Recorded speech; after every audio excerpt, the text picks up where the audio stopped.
Hello, welcome to Convergent Dialogues. This is Xavier Bonilla. On this episode, I am very happy to bring the conversation I had with Helen De Cruz. Helen is the Danforth Chair in the Humanities at St. Louis University. She has 2 PhDs. She's got a PhD in philosophy from the University of Groningen and a PhD in archaeology and art sciences from the Free University of Brussels. Much of her work examines why and how humans engage in pursuits that seem remote from the immediate concerns of survival and reproduction, such as theology, mathematics, and science. She's the author of many books, including the most recent, Wonderstruck, How Awe and Wonder Shape the Way We Think. This is what we talk about in the conversation. We start out by defining awe and wonder as distinct emotions. We talk about awe in other animals, talk about social and cultural aspects of awe, and philosophy being born in wonder. We talk about the history of awe and wonder from ancient Greece to the Enlightenment, theories of emotions, magic and wonder, religion and wonder. We talk about Merleau-Ponty and habits, spiritual naturalism, and many other topics. I've actually been mutuals with Helen online for many years, and I've always wanted to get her on and talk to her. And I saw she had a new book out, so the timing seemed right. She is an absolutely lovely person, super brilliant, very, very thoughtful. Love the way she thinks. She's just a really good human being all around, and just an absolute joy with this conversation. And I can't recommend her book more highly. It's very readable.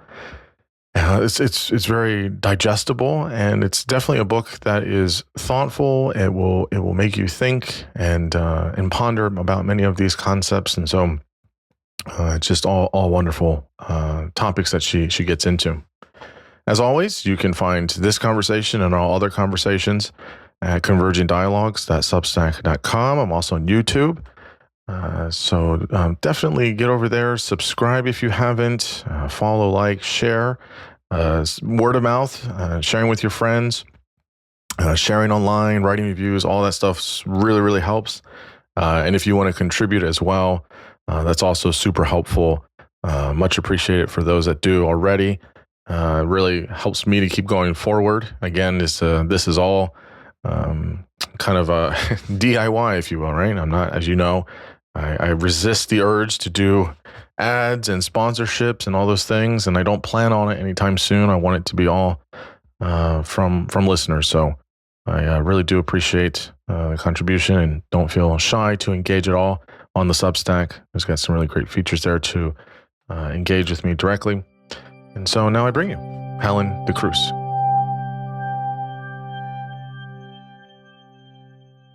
I am here with Helen De Cruz. Helen, thanks so much for coming on the podcast. I am greatly looking forward to talking with you. Likewise, nice to talk to you. Yes, absolutely. It's we were just talking before we got on of how we've kind of maybe have mutual friends. I think we follow each other online, things like that. And so you have a new book out, which is just lovely. It's a fabulous book. I really, really enjoyed it. The book is called Wonderstruck: How Wonder and Awe Shape the Way We Think. And so we can talk about wonder and awe for the next bit of time here.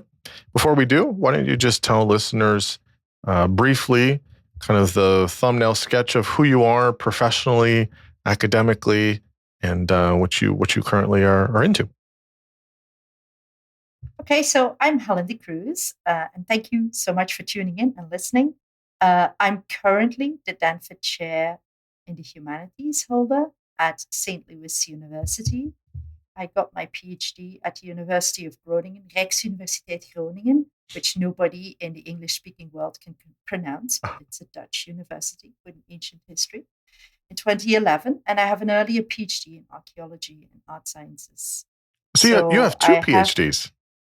Yes, I have a background in art and archaeology. Wow. And I'm interested in, why do people make art and, do science and things like that. That's what really interests me. Like, why do we do the stuff that doesn't seem like it's going to help us survive and reproduce, but we do it anyway. Yeah. So yeah. Yeah, that's great. And so you're currently teaching, right? Is that like kind of like your day job? You're teaching and doing research and writing, or? Yeah, that's pretty much it. I do a lot of service to the profession, as they call it. So I also am the editor-in-chief of our house journal, Res Philosophica. So I put quite a bit of work in that. So rejecting your papers or accepting your papers. Very nice. It depends on the quality of the paper, or maybe the quality of the day. Or the luck with the referees. Like you have to be lucky. I'm sorry. That's hilarious. That's great. So I guess what kind of got you into writing this book to talk about wonder and awe? I mean, I can kind of see a little bit of the link there with art. I mean, or the aesthetic.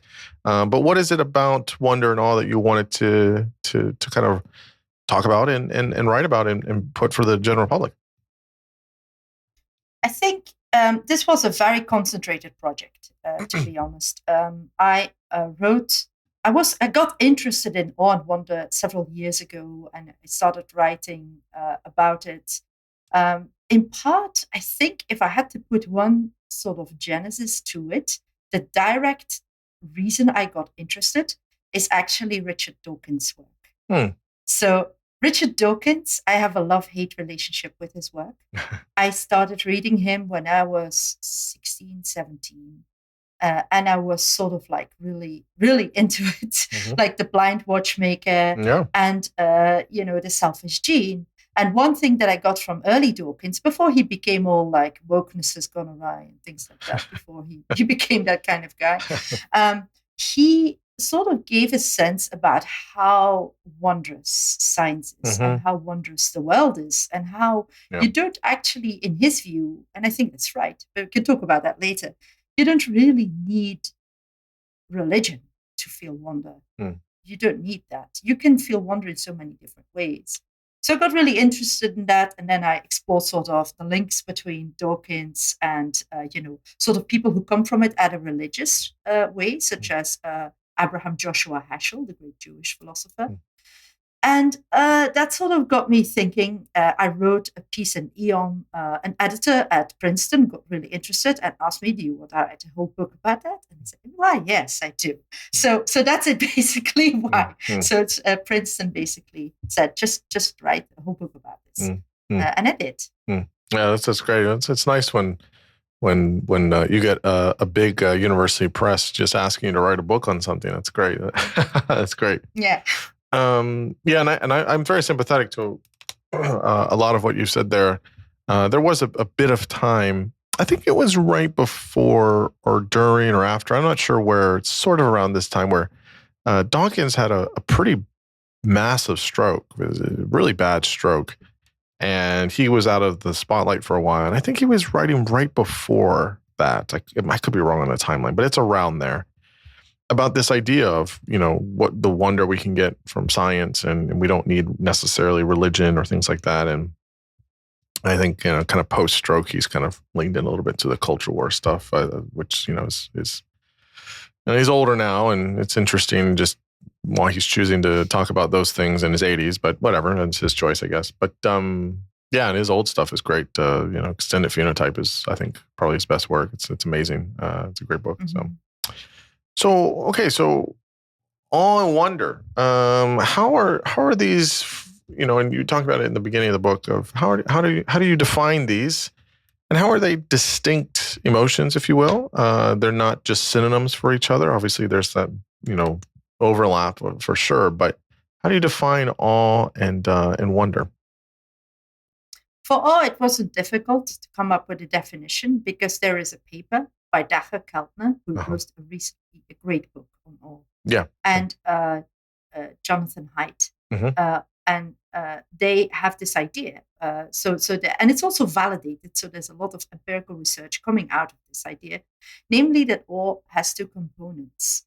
It has a component of vastness and a component of cognitive accommodation. What does that mean? It means that you are typically in awe of something that is vast, or rather, you sort of get focused by the vastness.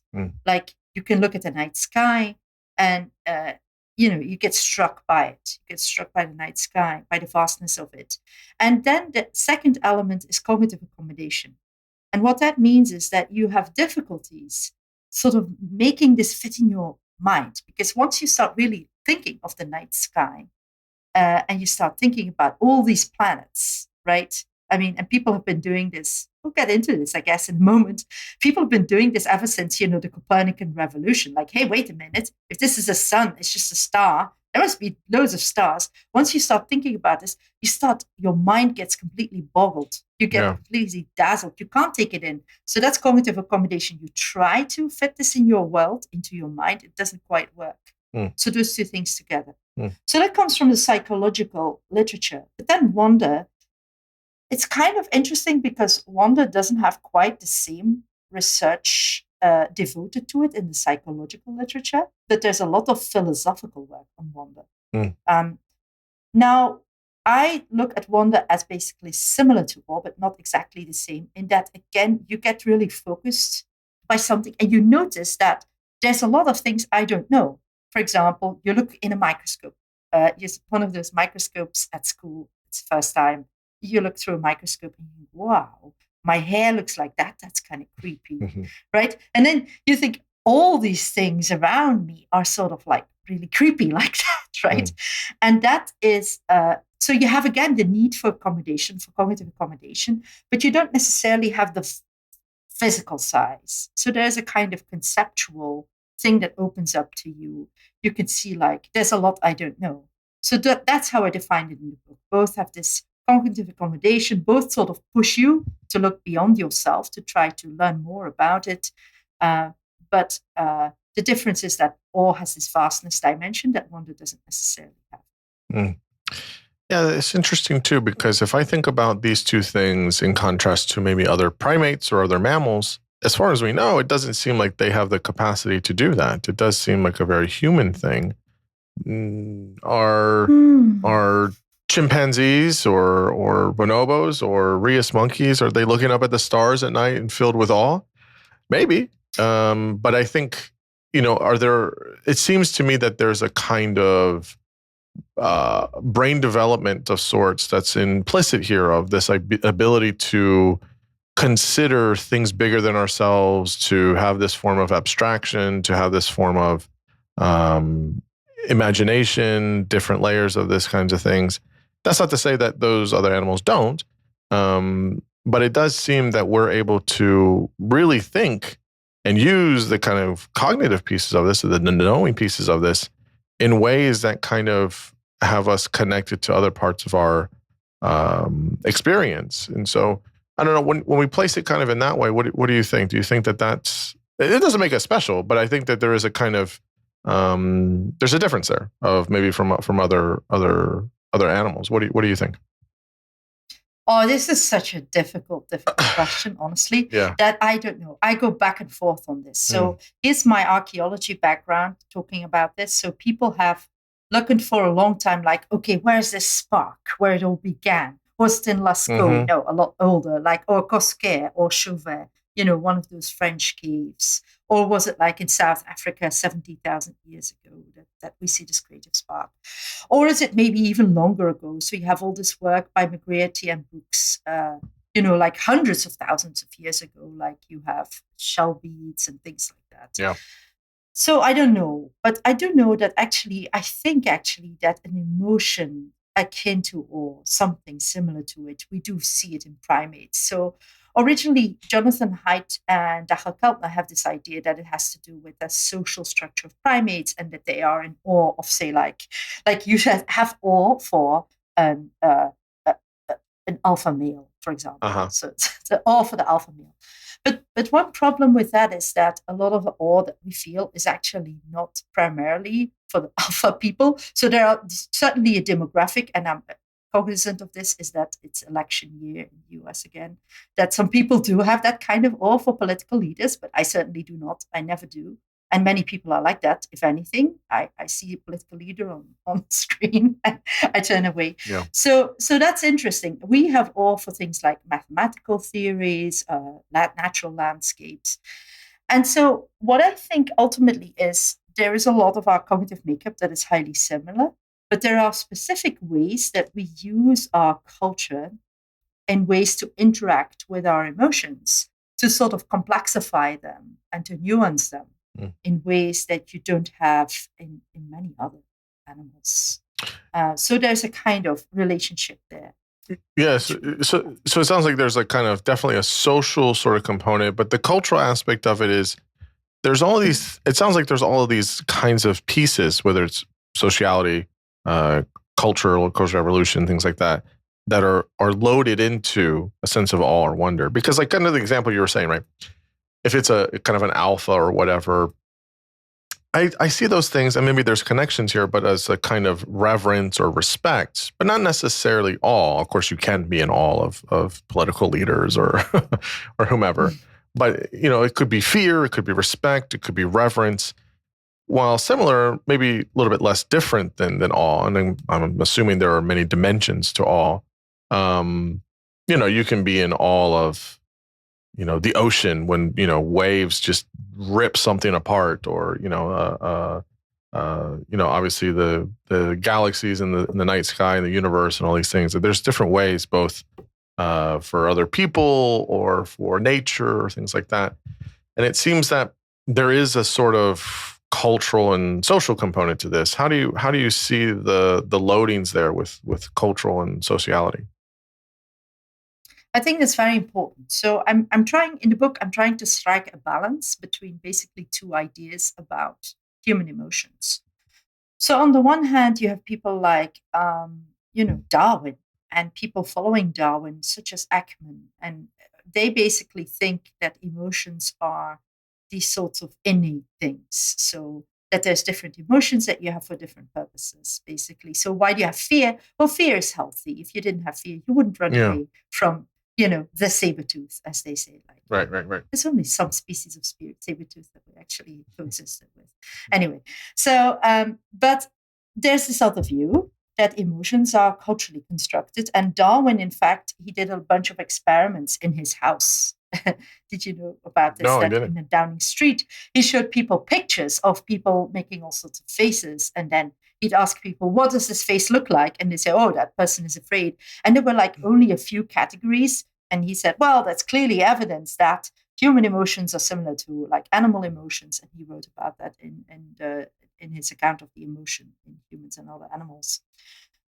But then there's this other idea that, they are culturally constructed. And it seems that that somehow, and I hate to say this, that it's a bit of both, right? It is a bit of both. And it's not just like trying to find a middle position between existing positions out there, but just trying to be led by the evidence, in that we do know that a lot of our cognitive equipment is really very situated.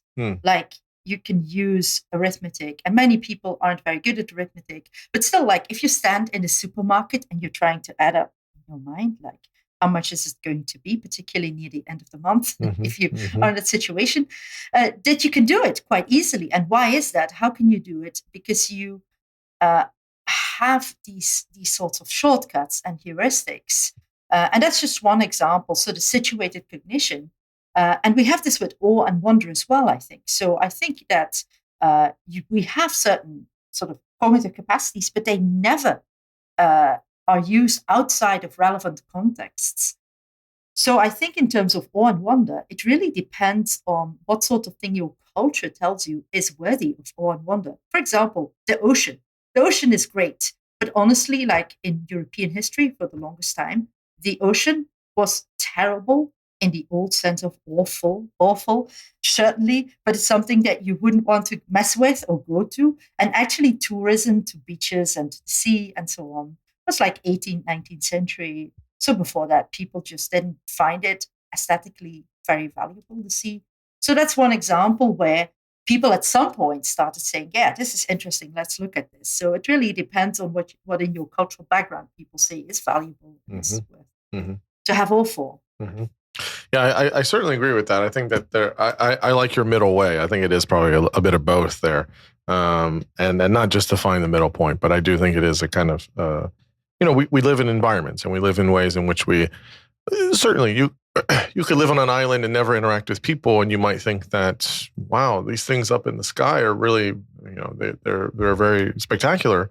But I think a lot of the times, a lot of our ways in which we come to things can be definitely instructed by culture and by our environment. So you have this really interesting line in the book where you talk about how philosophy could be born in wonder, which I thought about that for a long time. And it's interesting. I do, if you sit down and think about philosophical ideas or ideas about whether it's metaphysics or it's ontology or it's epistemology or whatever it may be, going all the way back to the Greeks and even people before that, and all the way up to whatever current day philosophers are doing. It all starts with a question, or it starts with being curious or being open or trying to do this wonder of sorts. And so I took that to mean as sort of this idea of like, yeah, when has there not been a question? I mean, you can take somebody like, Martin Heidegger, right? Who was really frustrated and had this sense of wonder of like, well, Kant's just making these assumptions. Well, what about actual being, right? What about actually divorcing from, and that wonder to say, well, wait a minute, what are we not? You can do this with any philosopher, I think. I mean, I think, Nietzsche did this all the time. You can pick your philosopher here, but what do you mean, or could you expand on this idea of philosophy being born in wonder, and what you mean by that?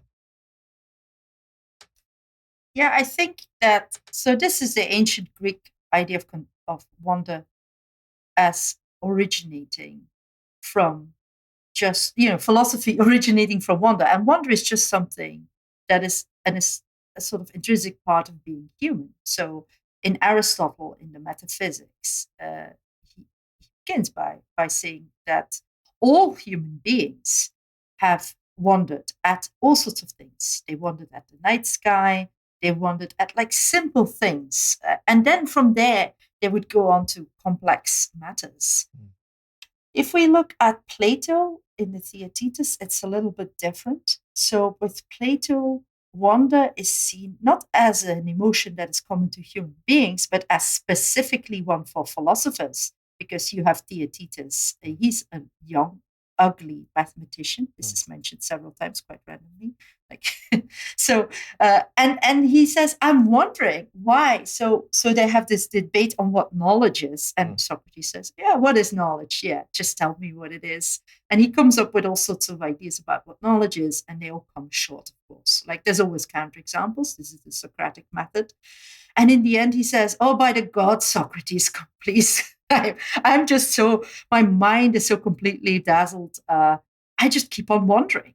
And then Socrates says, well, you have the mark of a philosopher, because a philosopher is somebody who wonders.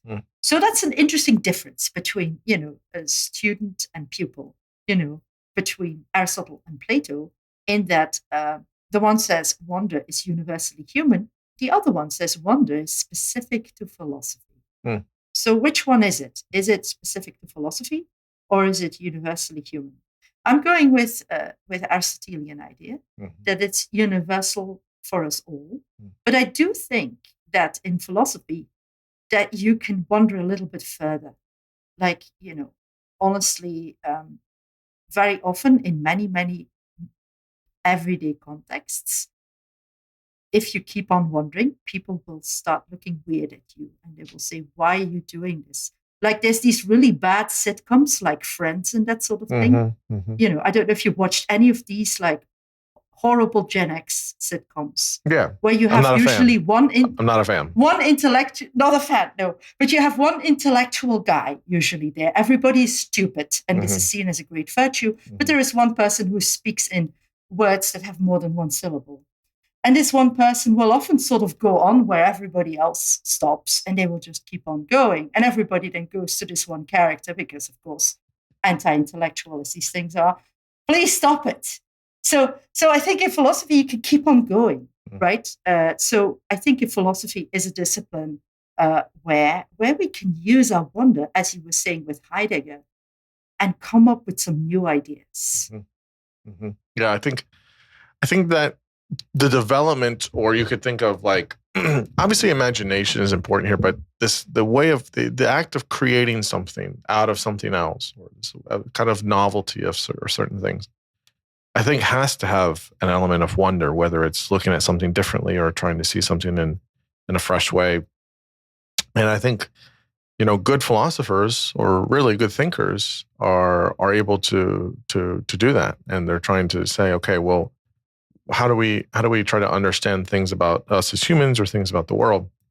You mention a handful of people throughout the book. You talk about Plato and Aristotle, which you've already mentioned. You tell us about Descartes and his passions of the soul. You even talk about Adam Smith, and he, most people know Adam Smith from The Wealth of Nations, but he also wrote about emotions as well. What do we make about this kind of history from the Greeks all the way to the Enlightenment period and further, of how we've, through time, seen how people are thinking or contributing to this idea of awe and wonder? So there's several salient parts of that. So on the one hand, I think there is the continued view in the Western tradition of how does wonder and awe contribute to philosophy? Is it a good thing to evaluate? Is it a good thing to wonder at something, or is it a bad thing to wonder at something? So, like in the medieval philosophy, you have this sort of moralizing about too much curiosity. Curiosity is bad. Curiosity is bad, but wonder was something that people still had, and wonder was okay. Wonder was part of natural philosophy. So this is all fine-grained distinction. So actually, medieval philosophy, you have these distinctions that come, and people look more and more at sort of wonders. Like wonders could be a two-headed sheep, a girl with green hair, a meteor that strikes, or a meteorite. And here's the interesting thing. So natural philosophers basically said, look, these wonders are not real, or it could be a miracle. So they had sort of this thinking about like, it could be that it's a miracle, but very often it shows our ignorance of how the world works. And they would make these systems where you could sort of get all the weird bits out, right? So a lot of medieval philosophy was about getting the weird bits out. But then in the early modern period, I think one thing that I'm working on right now, actually, so it's next project, is that one thing about the early modern period is how people realized that their knowledge was inadequate. Like you had the colonization, you had which opened up lots of worlds. And new ideas and new spices, new smells. Like people's phenomenological world just expanded so much. Like imagine eating bland medieval food, and then all of a sudden having all these exotic spices. Like if you were an average, reasonably upper middle class person, you could already have those. So people's worlds just expanded. Then you had also the enormous shock of the Great Plague, which sort of came in waves, which made huge changes in people's demographic makeup. So people got more and more this idea about like this old consensus model that we had with like Christianity and the medieval. It doesn't work. So they started getting interested in weird things again. And I think that is really the thing to try to think in a unified way about early modern philosophy and the Enlightenment is like, let's embrace the weird. Let's not like to get rid of it. So you had experimental philosophy, or science as we now call it, where people started like doing weird experiments and not just observing nature. And basically where people try to, and that's the interesting bit. So they saw all these wonders, but they still thought, ultimately, if we know about it, the wonders will disappear. So there's still a sort of, in the medieval period, people were trying to push away, brush under the carpet, the weird bits. And in the early modern period, people would instead try to make theories that accommodate the weird bits. But they're still going away, we acknowledge that we are wondering at something, but we don't want to keep wondering. We want to learn, and that's how we eventually will become less in wonder. So wonder is basically it's a state, that's how people thought about it, of ignorance. And once you know, your wonder dissipates. That's very broad brush. Yeah, no, and I think it's interesting. I think the things that are maybe uncharacteristic or things that are somewhat seen as kind of outside the box, you start to say, well, let's examine that, or let's see what's this about, and see, okay, well, how do we understand more about these things? We'll take a kind of maybe a long footnote here. So there's this debate with people, researchers, many of them I've had on the podcast, about this idea of emotions as being kind of universal. So that it's a human thing that people around the world, they all feel fear and anger and joy and sadness and all this stuff. And then there are other folks that believe that the constructionist model, social constructionist, these are emotions don't really exist. They're human creations and they're heuristics. And so really is what you make it, right? You have a phenomenological, or you have a subjective experience internally about a certain kind of stimulus or an event or whatever, and you have a feeling about it, right? You have a response to it. You have a phenomenological experience of it. You want to call that fear, fine. Someone else might have not the same experience, but a sort of analogous one, but they might call it surprise or whatever. You do mention this in the book, these kind of competing ideas. Two things. One, what do you think about that generally? And does it really matter? And is it really helpful to have these sort of debates of sorts? Does it matter? I don't know. I think, yeah. So if we think about the original context in which some of this debate occurred, before it reached the maturity that it has now, then one of the earliest contexts is the context, as I mentioned, with Darwin, where Darwin meant to show continuity with other animals. So in The Descent of Man, he says, the difference between humans and other animals, great as it is one of degree and not one of kind. I don't know if this is the exact quote, but it's pretty close.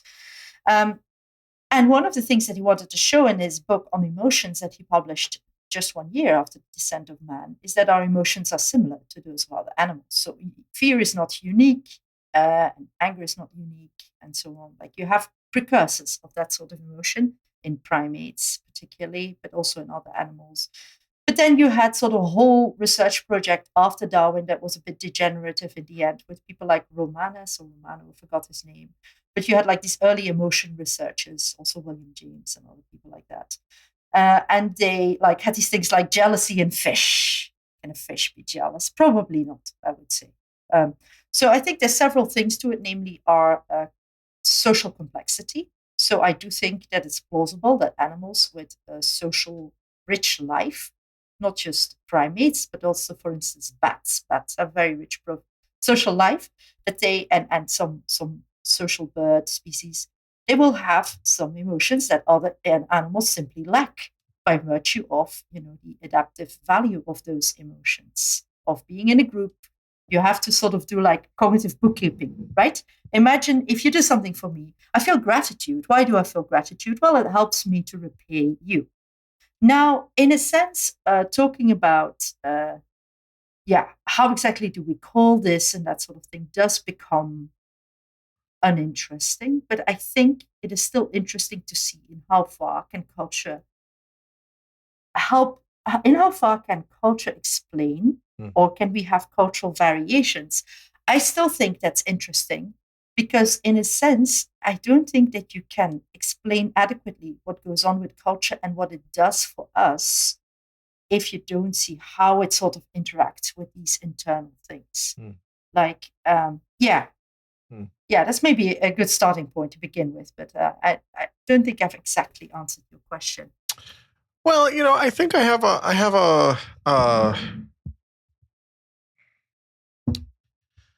where I come down on it, but I'm not so dogmatic about it, though. At least not like how it used to be. In my world, in clinical psych, I take the universalist approach, my view is, yes, I don't know what somebody feels. I never, no, none of us ever will. But we all know what it's like to feel sad. Mm-hmm. Like if you go to a funeral around the world, I don't know exactly what that person is feeling, but I know it's analogous to what I felt at a funeral. It's some Mm-hmm. variant of sadness. There's obviously different dimensions to that, and there's certainly different expressions of that.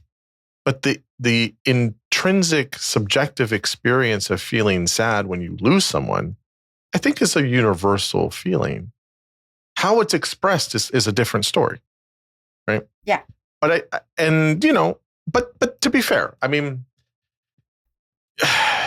yes, the names that we call these things, are they, man-made heuristics that we all put together? Yeah, of course. Yeah, absolutely. That's fine. Yeah. Heuristics aren't a bad thing. Heuristics are. It's like when someone has a mental health disorder, right? They have depression or they have anxiety. Do those things actually exist? Not really.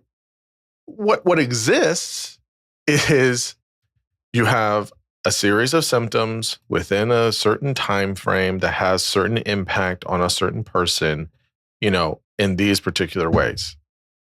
Instead of just citing out common criteria that people feel, we just call that depression.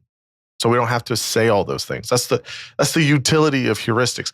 I just think that sometimes we go a little too semantical about well, it doesn't really exist. It's like, yeah, okay, sure. Like the color red doesn't really exist, but we see, red things all the time, and we say that these are symbols, these are heuristics. I think sometimes we can be a little too in the weeds on things.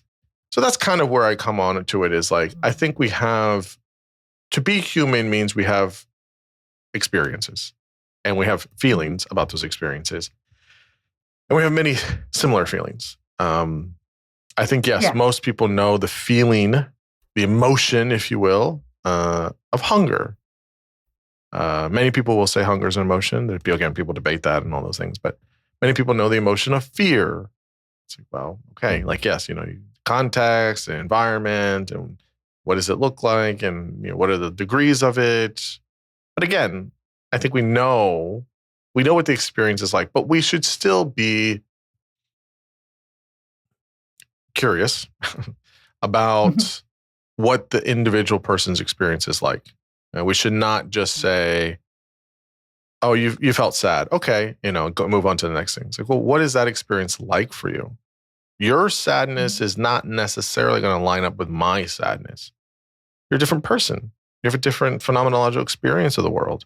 That's important to investigate and to know, or try to know. And so I kind of fall on one side of the camp, if you will, in this, but I am open and respectful to other positions that people have, and I can see the utility of the value of it for sure. Even if I don't fully get on board with it. Does that sort of kind of fill in some of the gaps there? What you were saying? Yes, that's right. So I think indeed, you mentioned funerals, which is a good sort of side point to just briefly dwell on. So yes, it's bad to lose somebody, but it's kind of interesting, the kind of cognitive technologies, and it's a central concept in the book, the cognitive technologies we develop to deal with that. So grief, we know, actually occurs in other animals. Yeah. It's a cliche, but it does occur in elephants, for example. Elephants feel grief, and they have expressions of it as well. Yeah. And various other animals, crows, etc., as well. It sucks if you're a social animal to lose another social animal that you're close to. But humans have sophisticated ways to deal with this. It doesn't make the lost person go away, but it helps them to deal with the loss, and it helps them to sort of even though you have this feeling of grief, it is a very basic kind of feeling, but once you give it meaning, you can sort of modulate your own emotional responses further. And that's something that I think that a lot of things, a lot of our cultural cultural tools do. They help us to modulate our sense of awe and our sense of wonder, for example. Yeah, I would agree. I mean, I think they're usually trying to tell us something. I mean, I think emotions or however you want to describe it, are usually telling us, okay, how do I have certain ways of trying to understand certain things, or it doesn't necessarily prescribe how you should do things, but it's telling you to be aware of it, to be more mindful of it, at least. Yeah. So really interesting part of the book that you had was about magic, which is very interesting. I had a conversation with Nicola Clayton. She does a lot of comparative cognition, and she's done a lot of great work on looking at intelligence or learning cognition in crows and corvids or what do they call it? Primates with feathers, right? They're super intelligent, super smart. And in our conversation, she talked a lot about this, about magic, how magic is a big cognitive tool in a lot of ways, to know that it's not like there's a bait and switch. There's a trick to it. It's not everything is as you see, but we all know it's a very interesting concept. And it was really, really interesting hearing her talk about it, sort of from the cognitive learning. But you look at magic in yours as magic can teach us something about wonder. I mean, maybe the two things are connected, but what is this? You talk about hard and soft magic, and is an aspect of wonder technology and stuff. So how does wonder kind of come into the picture here with ideas or understanding about magic? So in that chapter, I argue that magic is a cognitive technology that helps us to wonder at things. The main aim of a magician, I mean a magician in the sense of like Penn and Teller and David Copperfield and that sort of people, they try to evoke a sense of wonder in the audience. So they're not actually trying, even though we focus a lot on the trick. So people used to think about magic, like people who are not experts on magic, like they think the main thing about magic is that there is a sleight of hand, like a quick thing that happens, and and that is the whole thing. But actually, that's just one element. So in a magical trick, all the other things next to it, like the scene setting, the mood, the music, are just as important. And yes, there is often, for example, the cups and balls is this trick where actually, as research for this book, I learned how to do the trick. And it's kind of very interesting. I learned to do the trick, cups and balls. So cups and balls is you have the ball goes, you put it under the cup, and then the ball disappears, and then it comes back. Wow, how did that happen? Right. And it's interesting when you do it, you keep on thinking, surely they saw that, because it's not particularly difficult. Like it's a certain move that you do, but people just don't see it because they expect your hands to do different things from what they are doing, basically. And I found that really interesting. So that actually the trick is not like so central. What is more central is like the general talking, like how are we going to frame this? And wonder is basically what happens is you think it's impossible. It's impossible that the ball disappeared and turned into a lemon, for example, and yet that's what happens. So that's the sense of wonder. That's why I think magic is about one of the purest instances of a wonder technology that we have. And in some sense, actually, I think magic in three senses that I use in the chapter are related. So you have magic in stage magic, performance art. You also have magic in science fiction and fantasy, where it's the same. You're trying to evoke a sense of wonder. And then you have magic in like trying to work wonders, where people actually try as practitioners to make this happen. So I think those three ways of magic are actually related. There's a reason they're all called magic. Yeah. I think that I think there's still a lot of things we can learn about I say the creation, but this use of magic and understanding more about us as humans and how we interact with it. And I think there's a lot of things. I think the piece that you're describing about wonder, I think is super essential. You also talk about you talk about religion as well, which also has some magic in it, doesn't it? Yeah, certainly does. You talk about this cognitive science of religion. You talk about, how there's a lot of connection that religion has. And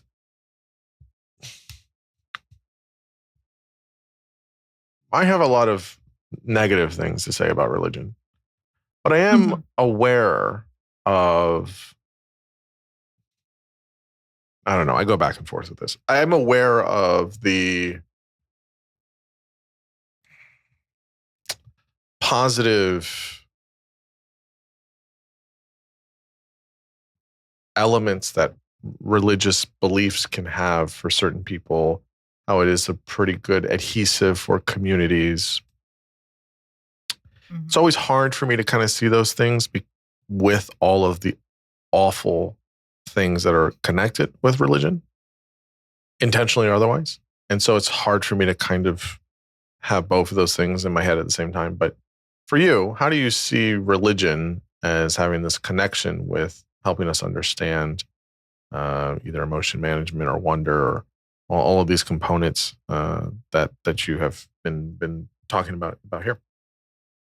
Okay, I'm going to make a very slight digression from the book. No, go ahead. I'm going to come back to it.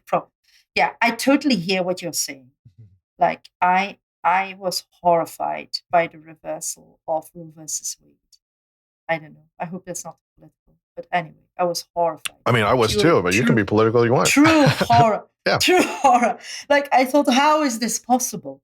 But then, I read a lot on the sociology of religion and the cognitive science of religion. It's a big hobby project. And more than a hobby project, I've published on this, right? So I'm interested in why does this happen? And yes, you could say there are some people in, the Supreme Court who really are desirous to reverse this, but it wouldn't have happened if it didn't have significant support from part of the American electorate. And we can talk about how much percent that is, etc. But even if it's say only 20% who think for religious reasons that abortion should never be allowed, it's still a lot, right? Even if it were only, but it's a lot, it's a bit more than that, but it's not that much more. So then you have to wonder about, I was trying to come to terms with my very negative reaction to all of this, but I think it's useful to think about the broader question about what is, immediately you think, is religion negative or positive in human life? Dawkins, we've just discussed him briefly, thinks it's a negative, and many people think that. But basically, there were sort of three ways to people in Western culture, mainly defending religion, that are worth thinking about. So the first way is to say that religion is rational. It's a super rational thing. And if you go to YouTube and look at sort of religion podcasts, that's what you hear. Oh, here's this great knockdown cosmological argument, and you will now all become theists, right? That doesn't work. Or then you have the idea, well, maybe religion isn't sort of the super rational thing, but at least it helps cohesion, as you say, to keep societies together, to bind people together. But then the question is okay, look at Scandinavia. There's not many religious people there, and they're not falling apart, right? At least not more so than the rest of us. Right. So it seems to be, they seem to be doing pretty great with 5% church attendance or something like that. But then there's Schleiermacher's idea. So Friedrich Schleiermacher, and he's one of my favorite theologians. And Schleiermacher says, actually, you don't need a justification for religion, because religion is just a part of human experience. People will always do it because religion is Gefühl. Gefühl is his sort of slightly technical feeling, but it is used in a technical sense of that you have this religious impulse. Human beings have this religious impulse, and he thinks everybody has it. And that is enough of a justification for religion, because it just means to say that religion is part of us, part of our lives. We'll always do it. Look at the track records, look at history. So how do you deal with that? And I find it very interesting. I'm now working on the Enlightenment and part of that definitely is an anti-religious impulse. And I think religion is very harmful. But at the same time, I also think religion is a human universal. It is a feeling. Well, it's not a feeling in the it's a feeling in the Schleiermachian sense. So I think that religion is one of the ways in which we deal with all the problems that followed us, like grief. And you can deal with it in secular way, that's true. Yeah. But religions are these very powerful cultural magnets, precisely because they offer this package deal. And they also help us to deal with the wonders of the world, with these sorts of existential things that we deal with. Religion gives us a way to channel those emotions, those epistemic emotions of wonder and awe. And that's why I think that's how religion is inextricably tied with those emotions. Yeah, I mean, I would agree. It's a religion is it's like a ready-made template. It's like a religion's like a TV dinner for people. It's like I don't want to cook. I don't want to think about anything. It's all in there, and I just throw it in. I push a couple buttons on an oven or a microwave, and boom, there we go.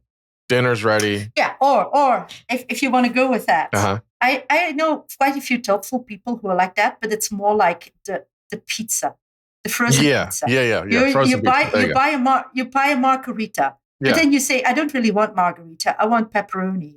And I want a bit of pineapple on it because I'm a pineapple and pizza sort of person. And they customize, right? And I think that's wonderful that people can do that. But other people, life is tough. Life is really tough. Like we I don't know, like I sometimes wonder, how do we do it? Like illness, divorce, job loss. There's so many horrible things happening to us, right? That, I understand why people are happy with the frozen pizza just as it is. Yeah, no, I mean, I get it. I mean, I think it was, I think it was Nietzsche that said, not everybody's going to find, some people like the herd mentality. They're not everyone's going to have the Ubermensch, right? We're not going to find the Overman. We're not going to find, not everyone's cut out for that. And a lot of people don't want to. And I had this debate, I think, with somebody recently about this, and I said, listen, I don't think everybody wants to do that, even if they had the chance to, and I just don't think some people are cut out for that. And this person disagreed. I say, if you show them everything and they have the chance, the opportunity to do it, they'll do it. I'm like, no, they won't. No, they won't. I don't think people are like that at all. I think it's more of, give me the frozen pizza. It's, it's a Tuesday night. I'm tired. Just let me throw it in there and I'll take on some of the toppings or put some on and whatever. It will be fine. I think also that, like Nietzsche, I love Nietzsche, right? Yeah. He's one of my favorite philosophers. Yeah, he's one of my favorites too. So one thing I think that's difficult with this concept is, like, I think it isn't the case that everybody just follows the herd and then there's a few people who don't. Like, I think it's more like a gradient in the sense that even those people who are perfectly happy with frozen pizza, they still want a bit of beauty in their lives. Like, they'll still make their garden beautiful. They still want, so I think that our cognitive technologies, ready-made as they are, help us to do that. So, and religion does that. So that's sort of my fairly positive take on how religion helps us to deal with all. Yeah, I mean, I think that there's, I think I've said this before. I mean, going into, when I travel, I go into Catholic churches all the time, and stained glass windows and the architecture. It's absolutely beautiful. It's just not replaceable. I mean, it's amazing, right? I'm not a religious person anymore, but I love it. It's beautiful. I mean, I'm a sucker for, just like old church hymns, I mean, if I hear, a choir doing a good rendition of How Great Thou Art, I mean, I'll get super emotional. I mean, it's just a beautiful piece of work. I mean, most of Bach's works are religious pieces. when I hear the call to prayer for Muslims, I mean, it's absolutely beautiful. I don't know. I mean, there are so many things that I think religion does connect people with, awe and wonder and this sense of reverence, and you can create aesthetically beautiful things, beautiful paintings and music and Right. architecture. Absolutely. So I Mhm. agree with that. I mean, I think I definitely like the products of it. I just don't Yeah. like the ideology and the doctrine and the dogma that's behind it. So I think that's. I wish we could get the aesthetics without the dogmatic bullshit, but I don't know if we're there yet. So That is, I think, a really important element for any sort of secular project. That hmm is that you have to be able to have this. hmm Like you can't have religion monopolize this, right? yeah, So yeah, I agree. yeah, Yeah, and that's we haven't figured that out. We haven't figured that out no. in the secular world, and it's an ever work in progress. So let's go back to I guess a little bit of philosophy. So another favorite of mine. You mentioned Merleau-Ponty, and you talk about his ideas about habits being embodied that help us connect with Mhm. our sense of wonder and awe. And so, how does I guess his phenomenology? And so, just for listeners, I mean, a reminder that Merleau-Ponty was great for a lot of things, but one of the things about his particular phenomenology was trying to understand how is it through the body, right? How are things embodied, right? Which is, a lot of neuroscientists have come around to this idea too of how is Mhm. our experience through our body, that it's not just a shell or something we're walking around in, but that there's an important utility for it. And so, how do you understand his phenomenological ideas as connected with our sense of wonder and awe through habits or other things? I talk a bit about Merleau-Ponty and habits, also in the chapter on religion, where basically the idea is that you have you do certain things, and we often think I make a decision. I make a decision to scroll through social media, but do I really make a decision? No, I don't really make a decision. My decision to scroll through social media and to go to Twitter, which is now called X, and I actually said I wouldn't do anymore, is very much because I have a phone and I put on the phone, see are there any messages, and the button is there and you just begin to scroll. So that's Merleau-Ponty's idea of there are certain, our environment is like, there's certain things highlight in our environment, and through our habits, we can further highlight those things. And he has this beautiful metaphor in the phenomenology of perception of the arrows that guide a museum visitor. So you have a museum, but you don't just go in a museum randomly. You have arrows that say something like 19th century. And so you go there because you love 19th century art. And similarly, our habits are things that guide us.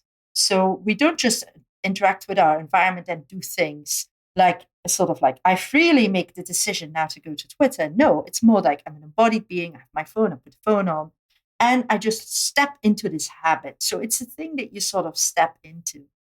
Now, stepping into these things, it seems a bit like you're basically giving up your autonomy Mm. in a sense. Mhm. But I think, interestingly, that habits create freedom because suppose you it's kind of, I was thinking about this recently, like with Duolingo and the streaks freeze and the streaks. There was a psychologist, and unfortunately I cannot off the top of my head say who it was, who said there's a big difference between habits and streaks. Mm. Habits are things like if you miss one, it's okay, you'll do it next time, Yeah. right? I for instance, I after lunch when I'm working from home, I pick up my lute and I play some lute music. Mm. But Mm. sometimes I don't get to it, but that's okay because you can do it the next day.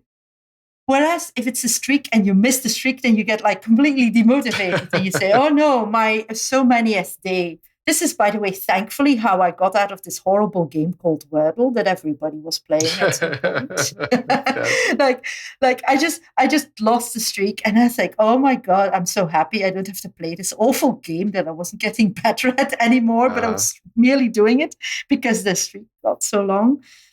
So habits give you freedom because if you cultivate your habits carefully, then you can do. you have this freedom. And it's interesting, but I was reading this study about why young people in France, some of them convert to Islam. So there's some people, young people, mostly of Maghrebian descent, who are not Muslim, but they convert to Islam. And the people ask, why do you convert to Islam? Why would you do that? Because yeah, there's a lot of discrimination against Muslims. So why would they do it? And they said, well, I did the Ramadan, just with a friend, and I kind of liked it. I kind of liked not eating and drinking all day. Oh, why did you like it? Well, it's a test of my will. Like it's I can just like focus. Like I know that during this period, not only do I not eat and drink, but also I have to be patient and kind. And they really like that. And so, in a sense, even though these things like the Ramadan and the 5 times a day prayer seems like an imposition and seems burdensome, it could, in a sense, be liberating if that's what the sort of thing that you're looking for. So religious habits are things that open your mind to new possibilities. Like if you have a day, like for example, the Sabbath, where you don't work, then okay, today I don't have to scroll through social media because I'm not going to handle any electronics, right? So the habits, as Merleau-Ponty recognized, who had a very ambivalent relationship towards religion. He was raised Catholic, but he thought, well, he felt hostile towards Catholicism, but he also saw that it does have a lot of habits, like from praying the rosary to going to mass on Sundays, to those fasting days where you can't eat meat and that sort of thing. That he thought it opens possibilities for people that otherwise wouldn't be available to them. And that's the power of habits. So you have to choose your religion or your habits very wisely. Yeah, I like that. I like that habits give us a little bit more freedom in making the distinction between that and certain streaks that we have or whatever. I think that's a really important distinction for us to kind of conceptualize in a better way. So I want to ask about one other big topic here, which you mentioned towards the end of the book, which is this idea of spiritual naturalism, which I think is very interesting. We kind of started with this in certain examples in the beginning of how awe and wonder of science and the natural world, whether it's on the planet or outside the planet, there's a big reverence we have for those things. You also mentioned Martha Nussbaum. You mentioned Rachel Carson, and some of these ideas about nature and about how we can interact in the world with other animals or with other organisms or the planet itself. And so, how do we have this idea of a kind of where awe and wonder connect with a type of spiritual naturalism and how that's important? So again, here my inspiration was initially Dawkins's work because he talks about this a great deal. He talks about how a bit more knowledge doesn't necessarily take away awe and wonder. This is, by the way, interesting. It's a discussion that goes all the way back to the 18th century when you had a lot of debates on the sublime with people like Immanuel Kant. But also you had like Johann Herder. And Herder thought that you can learn a little bit about things and still have awe and wonder. Whereas Kant thought it was more of an emotion that comes out of ignorance. So this was a big debate. And I actually come down to this Herder side of the debate, that it is actually advantageous to know a bit more. You don't have to be ignorant to have a sense of wonder. In fact, when you learn more, you get more wonder sometimes because there's like new things that you didn't even know about that they existed. All of a sudden, they come into your mind as something existing. Like I think many people had this experience reading this book by Peter Godfrey Smith about octopuses. Oh, yeah. I forgot what the book is called. Yeah. That book. Everyone's saying, oh my God, octopuses. Look at how weird they are. They're weird, funny guys, right? So before that, we didn't really have a good sense of octopus cognition. Surely I hadn't given that any thoughts. But now, the world's a big place with lots of really, really interesting minds. Like we often marvel at our own minds, but it's interesting for a moment to marvel at the minds of other animals. And then you can have like questions about like how do they experience the world? So there's this book by Ed Young that recently came out about experiences in other animals. And isn't it amazing, right? So I think the more you know, it's a point that Adam Smith already makes in his History of Astronomy. The more you know, the more you can wonder at things. And that is a good starting point for spiritual naturalism. So spiritual naturalism, in the way that Nathan Nussbaum, Rachel Carson, and other people have thought about it, is, I think, starts out with really taking the world seriously. Yeah. Actually, here's where they converge with spiritual, religious people like Heschel. Yeah. So Heschel says we shouldn't see the world as just purposive, right? If you look at the moon as nothing more than something to mine, something to, to colonize, like, oh, let's all colonize the moon, let's plant the flag there. If that's going wrong. So the moment that you start seeing the natural world completely in utilitarian terms, you've lost it, right? So spiritual naturalism has to begin with taking the world and the other seriously, taking the otherness of other life forms, and even of non-living things like, say, the moon, seriously.